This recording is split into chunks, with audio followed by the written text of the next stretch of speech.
Luckily வந்து ரெமிரோ டாக்ஸை பொறுத்த வரைக்கும் நிறைய பேர் ஐடி ஃபீல்ட்லேருந்து இங்கே வந்து இன்டர்வியூக்கு வந்திருக்காங்க. ஆக்சுவலாக இது அமைஞ்சது தான், நான் ம், எதுவும் ம். தேடி போல.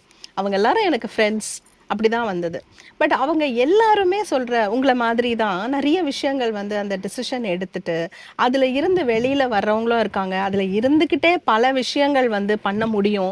ஏன்னா ஒரு ஒரு தவறான ஒரு பார்வை ஒன்று இருக்குது. ஐடியில் இருந்தால் வேற எந்த வேலையும் பண்ண முடியாது, ம், ம். ஃபேமிலிக்கு டைம் எடுக்க முடியாது, பர்சனல் டைம் எடுக்க முடியாது, வீக்கெண்ட்ஸில் வந்துட்டு சும்மா ஒரு அவுட்டிங், ஒரு மூவி, ஒரு மால், இப்படி தான் வாழ்க்கை ஓடுது ம், அப்படிங்கிற ம். மாதிரி ராங் பேரண்டிங் எக்ஸாம்பிள்ஸ் எல்லாம் கொடுத்து அது பாவம் அந்த ஐடி பீப்புளை வந்து ரொம்ப டவுன் பண்ணுற மாதிரி நிறைய ஆ, விஷயங்கள் ஆ, வந்து ஆ. ப்ரொஜெக்ட் ஆயிட்டு இருக்கிற சந்தர்ப்பத்தில் லக்கிலி ரெமிரோ டாக்ஸை பொறுத்த வரைக்கும் நிறைய ஐடி பீப்புள் உள்ள வந்து நாங்கள் அதை தாண்டி எங்களுக்கு வாழ்க்கை இன்னும் அழகான விஷயங்களை காட்டுது, ரொம்ப கலர்ஃபுல்லாக இருக்குது, ஐடியில் இருந்தாலும் we are very happy, and ஐடியிலேருந்து வெளியில் வந்தாலும் வி ஸ்டில் ம், ம், வி ம். ஃபீல் ஹாப்பின்னு எல்லாம் சொல்கிறது வந்து ஆஃப் லேட் கண்டினியூஸாக கெஸ்ட் சொல்லிட்டு இருக்கிற விஷயமா இல்ல, நான் தட் இஸ் பார்க்குறேன். ட்ரூத்.